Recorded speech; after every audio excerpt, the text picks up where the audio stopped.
Chapter 1. The Black Mayflower. Even to the casual waterfront visitor, there would have been something unusual about the departure preparations of the Elizabeth, an otherwise ordinary-looking three-masted ship berthed on New York City's North River. The goods being loaded onto it, farm equipment, artisan tools, the materials to build a gristmill, enough weaponry to arm a company of troops, were neither the bulk freight of commerce nor the baggage of travelers planning on a return voyage. The appearance of the Elizabeth's passengers would have likewise caught the eye. They were all either black or mulatto. Most had their families with them, including a couple of dozen children, though there were a few single men and women, too. And on this last day in January 1820, they were about the only people in motion on the normally bustling waterfront. New York City was then on the cusp of greatness, primed to become the young and unnaturally restless nation's gateway to the world. The change was most noticeable in the speed and scale of things. Just 2 years earlier, a transplanted English merchant named Jeremiah Thompson, having made an unparalleled fortune in cotton, launched his Black Ball line, which offered the first regularly scheduled voyages in modern maritime history. At first devoted to freight, the packet ships were quickly adapted to passenger traffic by former merchants in the now illegal slave trade eager to wring a profit from the business of moving impoverished immigrants across the Atlantic. But on that bitterly cold day in early 1820, nature intervened. Global temperatures at the tail end of the Little Ice Age, as historians call the 3 centuries between the early 1500s and 1800s, were on average only about a degree colder than normal, but that was enough for the North River to routinely freeze over. Commerce slowed down but New Yorkers did not. So popular were winter promenades across the ice that vendors, many of them former slave women, New York's last slave would not be freed until 1827, set up stands to sell smoked oysters, roasted corn, and baked sweet potatoes from the Manhattan docks to the Jersey Palisades. For the 90-odd passengers and crew aboard the Elizabeth, however, the ice was no playground. For 6 days, they struggled with pikes and shovels to break the ship free. As they did so, the passenger list shrank. The Joshua Moses family of Philadelphia, laid low by illness, returned to shore with seeming reluctance. The body of a 2-year-old was carried off the ship to be interred, without fee, in the vault of the African Methodist Episcopal Zion Church, the city's oldest black congregation. Then came a thaw and, on Sunday, February 6, the ship weighed anchor off Whitehall Street, near Battery Park, the naval escort Cyane by its side. We left standing on the wharves, I believe some thousands of people, both white and colored, recorded one passenger. But even though contemporaries liken the sailing of the Elizabeth to that of the Mayflower from England exactly 2 centuries before, the mood was not celebratory. For the colored people in the crowd, it was a solemn occasion. Some were there to bid farewell to friends and loved ones, others to witness a bittersweet moment in the history of their people. For the whites in attendance, there was satisfaction of various sorts. A few saw a group of despised and degraded people at long last set free. Many others simply subtracted 90 or so niggers from a population that darkened the soil of a white man's republic. For the Elizabeth's passengers, the first of thousands of black Americans who would eventually settle in what would come to be known as Liberia, it was surely a moment of great, and conflicting, emotion. They would have felt sadness over leaving loved ones behind, fear of what awaited them on a continent none of them knew much about, and relief about leaving the burden of race behind. They watched the harbor come alive to enterprise and opportunity as the ice melted, and beyond the harbor they saw a city and a nation with a limitless future, a nation, they had been told since birth in ways both subtle and crude, that did not belong to them. Little is known of most of these emigrants. They were a mixed lot. Just over half were male, about 1/3 were children, and roughly 2/3 were residents of either New York or Pennsylvania. About half had a notation in the ship's registry indicating if they were literate or not. Roughly 3/4 of the respondents were, 20 or so had their occupations listed. Of these, about 1/3 were farmers and the rest artisans of various kinds, carpenters constituting the largest group. Just 2 of the passengers, a nurse from New York City and a popular minister from Baltimore, would qualify as professionals. There was, however, one aspect of their lives that unified them and, at the same time, distinguished them from the vast majority of their fellow African Americans: they were not slaves. The 1820 census revealed that of the roughly 9.6 million persons, other than non-taxed Indians, living in the 24 states and various territories between the Atlantic Ocean and the Missouri River, some 1.75 million were non-whites, all but a handful of them of African or mixed African origin. And of these people, just 229,620, or 13%, were free, all of them exceptions to two of the oldest rules of antebellum American life: race is destiny and blackness equals slavery. Daniel Coker and Lot Carey were exceptional men within this exceptional minority. Each had, through hard work and by taking great risks, escaped from bondage and made as much of themselves as early 19th century America allowed a black man to make. And each, as he pushed up against the limits of freedom, would relinquish one struggle only to take up another, abandoning the only country that he knew for a continent that, by all contemporary accounts, was a land of burning sun and tortuous, sick, insects, poisonous exhalations, corrupted water, unwholesome food, and savage men, a graveyard for civilized persons. Coker sailed on the Elizabeth, while Lot would leave a year later on the ship that followed. Each, in turn, would lead the first emigrants as they struggled to survive in West Africa. Beyond these similarities, though, their lives and fates could not have been more different. Coker was a child of relative privilege, if that word can be applied to a black man of his race and time. He was born in Frederick, Maryland, around 1780, the son of a slave and an Irish indentured servant who worked on a neighboring plantation. While his parentage represented that rarer and more scandalous of interracial liaisons, black man, white woman, mixed-race persons were often the rule rather than the exception in free black communities throughout the South. Mulattoes were typically the first to be manumitted, and they often exited bondage with a trade or a rudimentary education, skills that helped them better navigate freedom. But they also lived in racial limbo, not always trusted by their darker free black neighbors and viewed by many whites as an affront to the God-given racial order. Coker himself would take up such attitudes, later declaring racial amalgamation truly disgraceful to both colors. Coker was not born free, odd given the laws and customs of the South, where the mother's status usually passed to the child. But he became a favorite around the plantation and the inseparable companion of one of his master's sons, who refused to go to school without him. The peculiar institution, of course, made no room for the education of slaves, and for good reason. A literate slave often meant a discontented slave, and one with the ability to make his way in the wider world. Coker's life offered all the evidence slave owners would have needed for the proscription. He escaped to New York City in his teens, joining one of the largest free black communities in the country, and by 20 was a lay minister.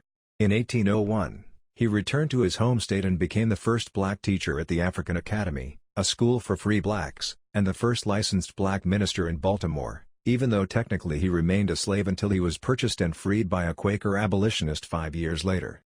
The ambitious Coker went on to found his own school and, in 1810, blazed yet another trail by writing a dialogue between a Virginian and an African minister, the first abolitionist tract published by an African American. Frustrated at the reluctance of white church officials to let black members run their own affairs, he set up his own Methodist congregation in 1814 and raised the money to buy a building to preach in. 2 years later, he joined with the pioneering churchman Richard Allen of Philadelphia to found the African Methodist Episcopal Church, the first national black church. But Coker soon had a falling out with Allen and the congregation, though over what is not exactly clear. It may have had to do with color, as many members objected to a mixed-race person. Contemporary accounts and portraits reveal Coker as extremely light-skinned, with pronounced Caucasian features, becoming bishop. Ultimately, the dark-skinned Allen was chosen. Or it may have had to do with his views on African colonization. In the first decades of the 19th century, free blacks represented the fastest-growing segment of the American population. Many of them had run away during the Revolution, while others had been freed by slave owners who took the rhetoric of the struggle against Britain, "All men are created equal to heart." Since even these enlightened masters, George Washington, most notably, usually stipulated that freedom would be granted upon their deaths, manumissions surged after 1800. Nowhere was this population explosion more evident than in the three-state region, Delaware, Maryland, and Virginia, surrounding the Chesapeake, a region that was home to a majority of immigrants to Liberia and to the white men who sent them there. The idea of colonization was not new in 1820. Thomas Jefferson, for one, had broached it in his Notes on the State of Virginia, written just 5 years after the Declaration of Independence. Among the Romans emancipation required but one effort, Jefferson wrote. The slave, usually of the same race, when made free, might mix with, without staining the blood of his master. But with us a second is necessary, unknown to history. When freed, he is to be removed beyond the reach of mixture. Like most other people of his era, Jefferson loathed the idea of racial amalgamation, but there was also a degree of patronizing charity in his conclusion. Being the inferior race, free blacks could never possibly compete with whites and so would become a permanent, and permanently oppressed, underclass. The burgeoning free black population of the early 1800s added a new element to the equation: fear. In the paranoid depths of the white imagination, free blacks represented a threat to order. They loitered, they stole, they fenced goods pilfered by slaves, they hid runaway slaves or shepherded them to freedom, and, worst of all, in the dark of night, they gathered with their still enslaved friends and family in dirt-floored plantation cabins, infecting them with tales of an idle and carefree life on the other side. Their very presence lowered property values. It was with these fears in mind that a group of men met on the evening of the winter solstice of 1816, in the tavern of the Davis Hotel in Washington, a smoky, shabby brick affair that was nevertheless a favorite haunt of the district's power brokers. Attending this initial plenary session of what would come to be called the American Colonization Society was a veritable who's who of early 19th century movers and shakers: Congressman John Randolph of Virginia, Representative Robert Wright of Maryland, several members of the prestigious Lee clan, the lobbyist, and part-time lyricist, Francis Scott Key, the aging Lan of New Hampshire, Senator Daniel Webster, as well as key members of the clergy, the business community, and the law profession. Although not in attendance, Bushrod Washington, Supreme Court Justice and closest living link to his demigod uncle, agreed to serve as the new society's president, though in what all viewed as a figurehead capacity. No attendee commanded more respect than the man presiding over the meeting. Henry Clay, Star of the West and the Speaker of the House of Representatives, was the second most powerful individual in America. Later known as the Great Compromiser for his attempts to forge a North-South consensus on slavery, no one represented the conventional wisdom of Washington better than Clay. His opening remarks set the tone of the meeting and the course of the organization. "Can there be a nobler cause," he asked, "than that which, whilst it proposed to rid our country of a useless and pernicious, if not dangerous portion of its population, contemplates the spreading of the arts of civilized life, and the possible redemption from ignorance and barbarism of a benighted quarter of the globe?" The benighted quarter Clay and his audience had in mind was Africa. Clay's words were inspiring, even if they amounted to a call for what later generations would have called ethnic cleansing. But what magical transformation did he expect to occur during the crossing that would turn a useless and pernicious people into heralds of civilized life? And who had the money or ships to send the hundreds of thousands of free blacks to Africa anyway? Ultimately, the society would extract a risibly inadequate $100,000 from Congress, under the guise of establishing a haven for recaptives, Africans rescued by the U.S. Navy from the recently banned international slave trade, and raise modest sums from supporters, mostly through appeals to evangelical congregations in the North and Upper South. Still, as overblown as Clay's rhetoric now seems, and as daunting the logistical obstacles to the goal he set for the ACS were, his plan had an even more fundamental flaw, as events 100 miles to the north would soon reveal. It did not take long for word of the ACS's founding to spread to Philadelphia's free black community, the nation's largest and most influential. Its leading members, including Allen, Coker, and one of America's richest black men, the sail manufacturer James Fordin, supported the ACS's plan on first hearing it, until they presented it to the men and women whose interests they purported to represent. A public meeting convened in mid-January to calmly discuss the merits and defects of colonization quickly turned into something else entirely, as speaker after speaker blasted the motives, methods, and aims of the ACS. Then Fordin put the question to the 3,000 attendees at the Bethel Church. The aye vote was met by a resounding hush while the nay, he reported, seemed as it would bring down the walls of the building. The community's uniform response startled its leadership. After all, the very first effort at colonization, an expedition of 38 led by the wealthy whaling merchant Paul Cuff the year before, had spurred vigorous debate in the free black community, not outright condemnation. But then Cuff was black. Whereas Philadelphia's black leadership frequently met with well-meaning white reformers and evangelicals as near equals, ordinary free blacks knew only fear in their encounters with whites. As Fordin's own granddaughter later wrote, there was no northern city in which colored people were so badly treated as in that city of brotherly love. So when whites started making plans to remove free blacks, it sounded awfully like a sophisticated form of kidnapping. A phenomenon so rife in Philadelphia that Allen himself was once captured by a kidnapper who claimed with straight face to have recently purchased America's most prominent black ecclesiastic. But now that the people had spoken, the leadership responded. The official declaration of the meeting questioned everything the Colonization Society stood for, from its unmerited stigma upon the reputation of the free people of color to its assumption that blacks should and would return to Africa. The United States was just as much their home as any white person's, while colonization was but a circuitous route back to slavery. Most ominously for those ACS members who saw in colonization a means to protect slavery, the Philadelphia blacks resolved that they would never separate themselves voluntarily from the slave population of the country. Later meetings even targeted cooperative blacks as a few obscure and dissatisfied strangers among us, in favor of being made presidents, governors and principals, in Africa. This last comment may explain why Coker, a man conflicted over his racial identity and possibly rejected for leadership of the African Methodist Episcopal by darker-skinned parishioners, decided to cast his lot with the ACS. Despite the suspicions and misgivings of lower-class blacks, Coker and the ACS eventually attracted 82 willing emigrants. History is silent as to what exactly motivated them, what made them different from the hundreds of thousands of their fellow free blacks who opted not to go, but the letters and writings of later emigrants offer some suggestions. Beyond escaping the indignities, inequities, and outright dangers free black men and women faced in a white man's country, there were more proactive reasons for going. The more evangelical of the emigrants no doubt bought into the ACS's rhetoric about delivering the light of the gospel to a benighted continent. Others certainly sensed economic opportunities that had been largely denied them in their native country: land to farm, trade to pursue, businesses to start. And, of course, there was the simple hope that they would be able to determine their own fate, make their own laws, and elect their own leaders. They were Americans, after all. Even if they had not enjoyed such freedoms yet, they knew what these freedoms were worth and wanted them for themselves. To that end, the settlers drew up a compact, its contents sadly lost to history. Whether they did so before their departure or mid-voyage is also not known. But contemporaries who were familiar with it say it was modeled after the Mayflower Compact, drawn up by the Pilgrims 2 centuries earlier. If so, it was a brief document, pledging the settlers to the service of God in their new home and proposing a civil government, under their own leadership and with the power to make laws for the community. But it was not to be. Unbeknownst to the Elizabeth's passengers, the ACS and the federal government, which helped fund the expedition, had something very different in mind. In their view, free blacks, not to mention the freed slaves who were expected to follow in their wake, were not ready for meaningful self-government.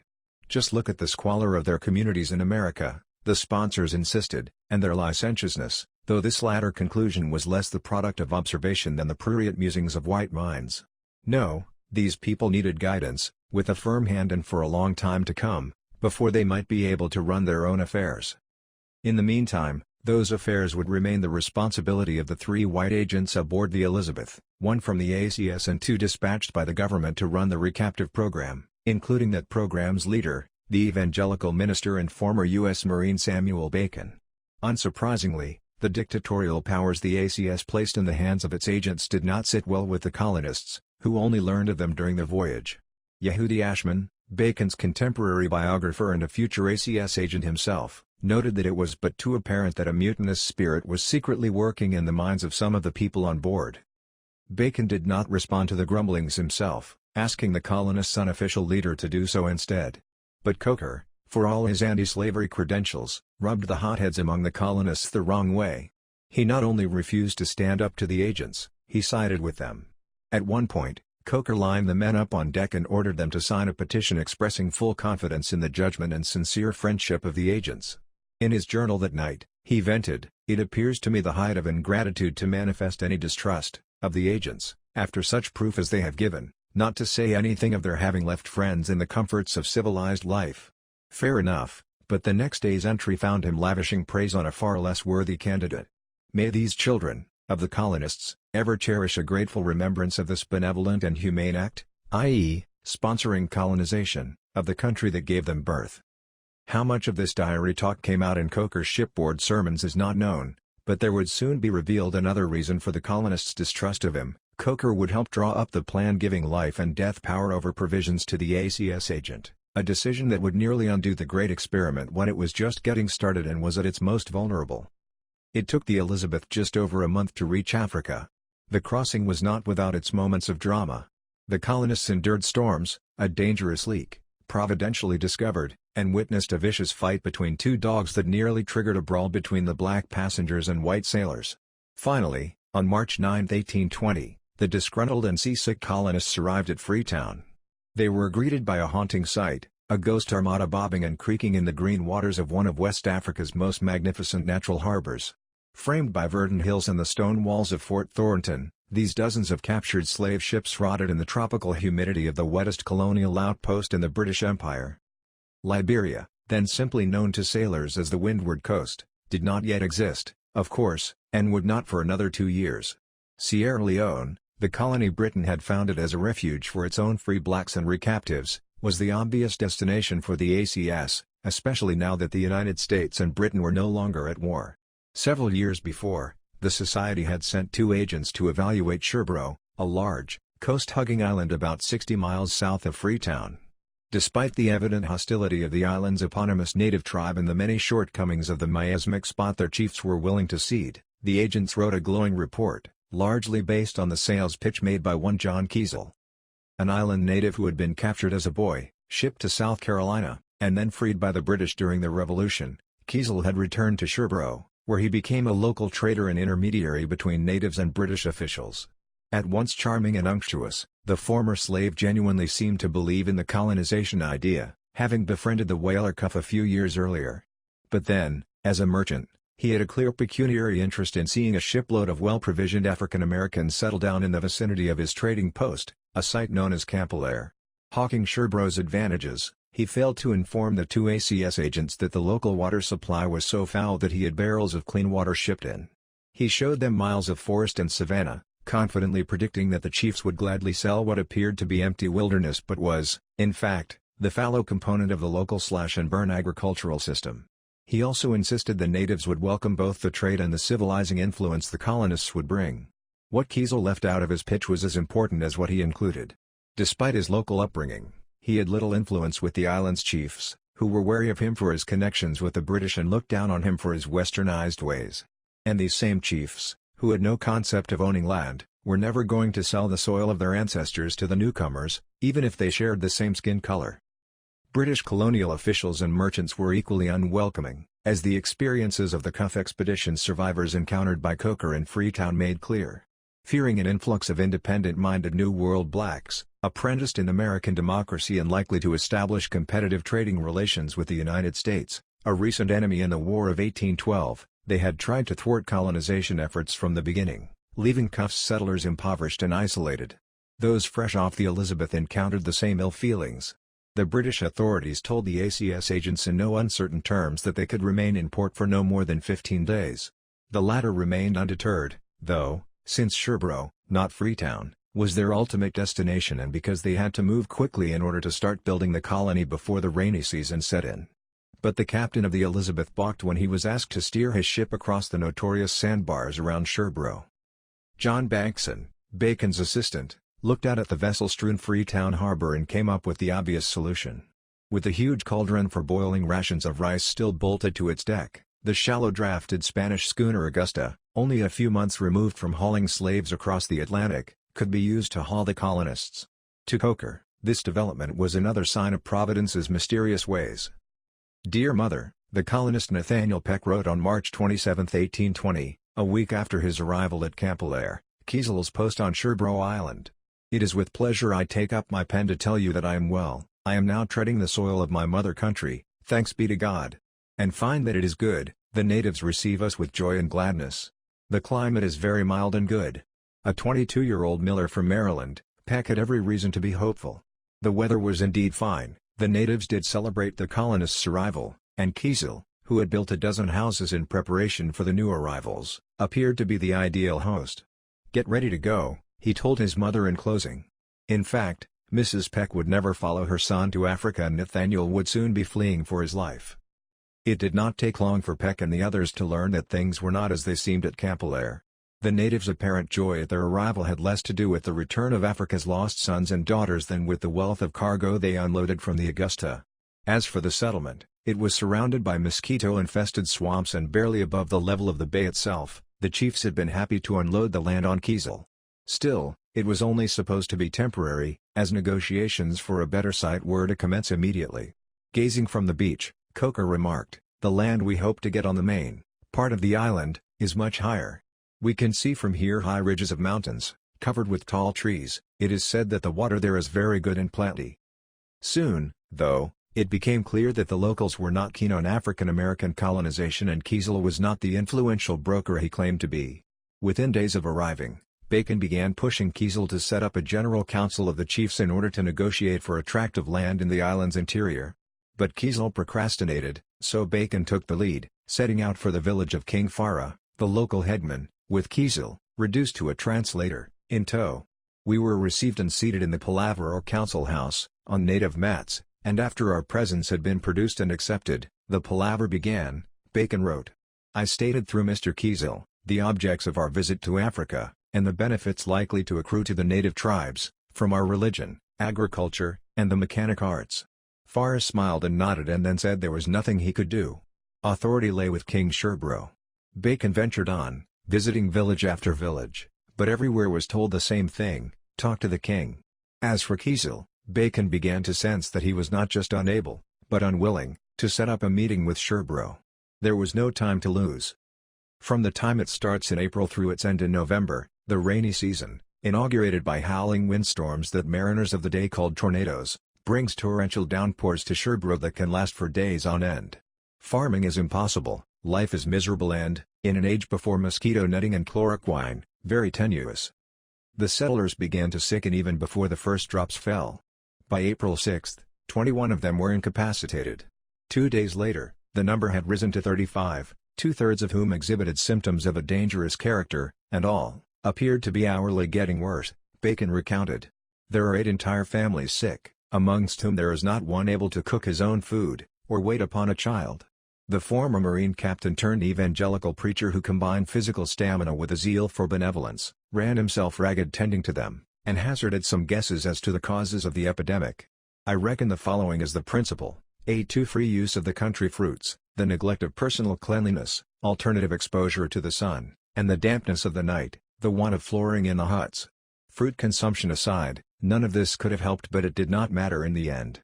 The settlers were dying of malaria and the vector was the mosquito, specifically, the female Anopheline mosquito, endemic to the region and especially prevalent in swampy, low-lying spots like Campellaire. Days went by and more new arrivals fell ill. I passed the day, Bacon wrote in his journal, in visiting the sick, inquiring into their wants, and administering medicines. Wherever I move, I meet little besides groans and tears. The symptoms were excruciating. These consisted, he noted, of pains in the head, back, limbs, attended with inflammation of the eyes, lassitude, and depression of spirits. The fever is bilious, and in many cases attended with delirium. The sick were suffering from diarrhea and high fever and were extremely dehydrated. But the expedition had brought little potable water and the local supply was undrinkable. Bacon was all but alone, as Crozer, the ACS agent physician, had gone with the schooner to fetch more supplies from the Elizabeth. The colonists, at least those with any energy left, grew angry. Absent from the ACS's plans was any sense of the dangers awaiting them or advice on how to survive in their new home. At Sherbro, the colonists drew up a petition demanding that they be moved and, if their request be denied by the agents, that they take direction of their own affairs, including the immediate distribution of the remaining provisions. According to John Dix, surgeon aboard the Cyane, which had escorted the Elizabeth across the Atlantic, the colonists consider the agents as sent out to take care of the goods, and to deliver them as the colonists choose. The opinion of the colonists, Dix noted in his report to Navy Secretary Smith Thompson, was that their days of being ordered around by white men ended once they left the white man's country. Bacon would have none of it. As long as he was in charge, he told an assembly of colonists, he would decide who got how much and when. I have heard the complaints of the people, Bacon noted in his diary. Bent over a crude table, straining against the dim lantern light of his hut, he gave vent to a rare instance of self-doubt. Were these people he had given up so much for, family, friends, career, and potentially his life, worthy of the sacrifice? They complain because there is no good water, because they were brought to this place, because I did not take possession of the land by force, because the people are visited by sickness, because there is no fresh meat, sugar, molasses, flour, and other luxuries, because I cannot give them better tobacco, because the palaver is not over, because the houses are not better. They complain of everything they have, and are clamorous for everything they have not. He did not seem to understand that the colonists felt betrayed. While Bacon and Coker insisted a few mutinous spirits were responsible for the trouble, the dissatisfaction seems to have been more widespread. Among the many faults in the ACS's plan was the notion that the colonists, as descendants of Africa, enjoyed a special immunity to the seasoning fever that afflicted newcomers to the windward coast. They did not. and from its advanced scouts the society must have known the danger of sending anyone, immune or not, to Africa at the commencement of the rainy season. But in its eagerness to grab government money and launch its first expedition, the ACS ignored the risks involved. Its agents suffered along with the colonists. Bankson fell ill early on, briefly convalesced, then died in May, while Crozer, the only trained physician in the colony but sick almost from the moment the expedition arrived in Camp Belair, succumbed on April 15. Bacon fell sick that same day. Despair set in. Not only were the colonists' bodies racked by pain and their minds by delirium, in the end, a quarter of them, mostly women, would die, but they were marooned. If the natives visited their fetid encampment, it was only to steal unguarded supplies, especially rum, which the teetotaling ACS had reluctantly stocked as a necessary commodity to trade with the natives until the day they could be weaned from this nasty habit introduced by slavers. According to Dix's report, the natives' actions were yet another source of colonist complaint. They, the colonists, consider themselves also as citizens of the United States, he wrote, oblivious to the irony, and entitled to support and protection as such, and threaten the natives with our vengeance for every wrong done them. This was only the beginning of the mutual distrust and animosity between the colonists, soon to be Liberians, and the natives. They would, over the next century and a half, seek by turns to mollify, trade with, make war on, dispossess, and rule. As for the British, they were not so much hostile as unconcerned, although given the dire circumstances facing the colonists, there was not much difference between the two. Informed of the epidemic raging at Camp Belair, the authorities did worse than nothing. While Bacon and dozens of others lay dying, a British schooner arrived and sent 2 men ashore, including a physician. But according to an embittered Coker, no entreaties of the dying, suffering people, could prevail with them to remain, or to administer any medicine to the sick. Indeed, they manifested a most unfeeling indifference. They did, however, agree with much reluctance to carry Bacon back to Freetown. Yet when the rowboat carrying him came in sight of the British schooner, the latter weighed anchor and sailed off, or so claimed eyewitnesses on shore. For 6 hours, the oarsmen labored to catch the ship, the ailing Bacon lying between them, unprotected from the sun. Finally, giving up, he directed them to head for a nearby island, where he died on May 2. The 60 or so remaining settlers huddled in their huts against the onslaught of the rainy season. The healthy and the ailing alike turned to bitter arguing over who was in charge and what was to be done. As he lay dying back in April, Crozer had done the necessary but once unthinkable thing. He transferred his authority to one of the colonists, Coker, of course. Many of the colonists, however, had long since lost faith in a man they considered the society's lackey. Nor did the Reverend help his cause. Why had he left his wife and children behind in America, some colonists wanted to know. Why, amid the suffering, had he devoted himself to a Bible school for native children? And why did his faith in the ACS not waver? My confidence is strong, in the honor of your society and the American government, he wrote the ACS's board during the crisis. Tell my brethren to come, not to fear, this land is good, it only wants men to possess it. Dissent quickly emerged after Bacon's death. According to Coker, the colonists immediately declared themselves under no man's authority and refused to obey his orders. They took from the store of provisions as they pleased and threatened him when he tried to stop them. But it was Kiesel, the Reverend decided, who was the real source of trouble. To Coker, the man who once welcomed the colonists with open arms was a huckster, a price gouger, and, worst of all, a usurper. Kiesel was stirring up the survivors in an effort to take charge of the colony, poisoning the locals' view of Coker. White blood is good, and black blood is good, but mulattoes are bastards, he allegedly told them, and pilfering the lion's share of provisions, distributing them among chiefs to win their allegiance. Whether Coker panicked at this point is open to interpretation, but he did flee to Freetown soon after Bacon's death and once again put his faith in the counsel of white men. I found Mr. Coker, on whom all the affairs of the settlement had devolved, in a state of the greatest despondency, and on the point of abandoning the settlement, wrote Captain Alexander Wadsworth, a U.S. naval officer on anti-slave trade patrol, to the ACS secretary, Elias Caldwell. I advised him to sustain himself in his present situation, till he should receive instructions from the United States, as the ultimate success of the colony depended so materially on such a course. Coker did as he was told, returning to Sherbrooke with the remaining supplies from the Elizabeth. It would be one of his last official duties. Physically exhausted and thoroughly alienated from his fellow colonists, he would elect to settle permanently outside Freetown, where he would sire an influential clan of Creoles, the non-native black and mulatto elite who would rule Sierra Leone for its British masters until independence in the 1960s. In the meantime, however, the new provisions Coker brought from Freetown allowed the surviving settlers to survive the wet months at Camp Hilaire.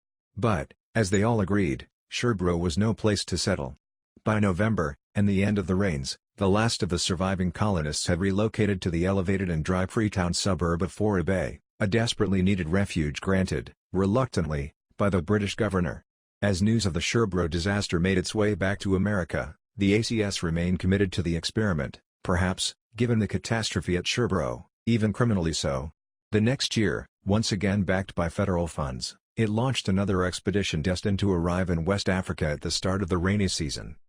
The Nautilus dropped anchor in Freetown Harbor almost a year to a day after the Elizabeth, bringing with it 34 more colonists, including a 40-year-old ne'er-do-well turned missionary named Lot Carey. All we know about Carey's life before Africa comes from his own post-conversion writings and the accounts of his fellow Baptists, who preferred and needed, for fundraising purposes, the predictable trajectory from sinner to saint. Still, his backstory is revealing, both in explaining the importance of religion in Carey's decision to cross the Atlantic and in the Liberian story as a whole. Like Coker, the Virginia-born Carey's early life was as fortunate as a slave could hope for. His family was intact, his father a respected plantation preacher, and his grandmother Mihala, an African-born healer, still alive. According to Carey, she taught him about his African family, who thirsted for the gospel of Jesus Christ, and related the story of her middle passage so that one day he might return to spread the gospel in the land of his ancestors. She had suffered, he believed, so he could save souls. But Carey, according to his own words, must have been a disappointment to her. On the plantation, he was a hell-raiser, a profane youth given to drinking, gambling, and cursing, habits he indulged in all the more after his master rented him out to a nearby tobacco warehouse owner. But in the fleshpot that was Richmond, Carey eventually found God one Sunday morning in 1807 in the blacks-only gallery of the First Baptist Church. From that day on, he claims, he was a new man, pious, hard-working, determined to better himself. He learned to read and write. On one occasion, according to an oft-repeated story, a white gentleman came to the warehouse and interrupted his reading to send him on an errand. While Carey was off attending to the task, the man picked up the book Carey had laid down and saw that it was Adam Smith's The Wealth of Nations. Indeed, Carey applied himself to secular and spiritual pursuits with equal discipline. He rose up the ranks at the warehouse, diligently saving the earnings he was not required to turn over to his owner until, 6 years after his conversion, he presented his master with a check for $850 to purchase freedom for himself and his 2 children, his wife having died some time before. His was a rare but not impossible path to freedom for urban slaves in antebellum America. Now a free man, Carey eventually became the supervisor of the warehouse, which came with a solid middle-class salary of $800 per annum. He remarried, had several more children, and settled them on a farm in the suburbs. Carey also took up his father's vocation, becoming an itinerant preacher, respected by his colleagues, even white ones. His sermons, J. B. Taylor, pastor of Richmond's Second Baptist Church, noted respectfully, though with some condescension, were clear of the senseless rant too common among uneducated colored preachers. Sometime around 1812, Carey caught the missionary bug, a common ailment in early 19th-century America. As did other evangelical denominations, the National Baptist leadership tried to harness the newfound fervor among its congregants through institutionalization and fundraising. It also concluded that Africa offered some of the most fertile ground for proselytizing, and that black Christians from America were the ideal candidates for spreading the good word among their benighted brethren. Br for the worshippers at Richmond's First Baptist Church, the newly founded ACS and its report on Sherbrooke seemed like a God-given opportunity that could not be passed up. The First Baptist Church was a very different institution than Philadelphia's African Methodist Episcopal Church, a mixed-race congregation with a white clergy and far less politicized black parishioners. All of which led to Carey finding himself at Fourah Bay, Sierra Leone, in March 1821, hopeful but heartsick. Within weeks of arrival, his beloved second wife, never well to begin with, succumbed to the fever. "The greatest loss I can sustain in this world," he whispered to her as she died, "except my own soul." If he thought he might bury his grief in missionary work, he was quickly disabused of the idea by J.B. Wynne, the newly arrived replacement for Bacon. Wynne's highest priority was building and provisioning a receptacle, or settlement camp, for recaptives the U.S. Navy was expected to deposit at the already strained colony.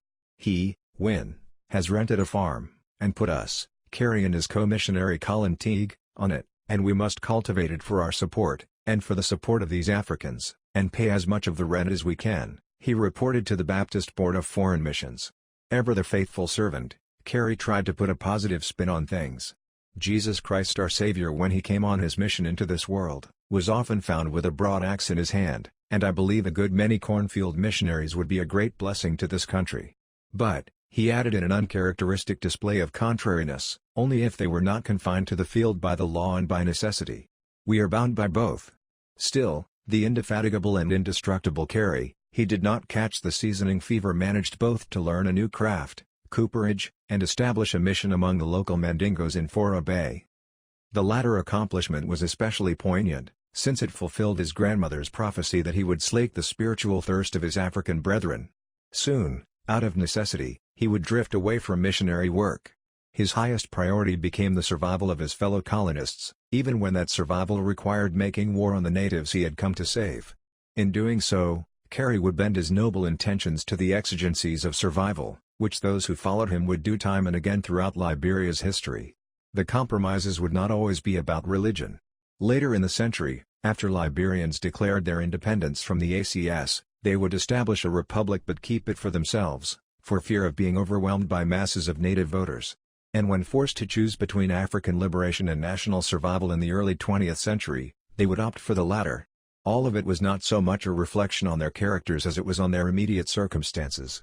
Carey was one of the first colonists to recognize that the colonists, soon to be Liberians, were a tiny and largely friendless people in a big and hostile world. The first episode in Liberia's history, or rather, prehistory, came to a close as the oblivious ACS leadership recognized that things were going terribly awry in Sierra Leone. The Sherbro fiasco and the continuing obstructionism of British authorities led the ACS to conclude that a new and independent colony, in a more salubrious setting, was necessary if the great experiment, Clay's nobler cause, was to succeed.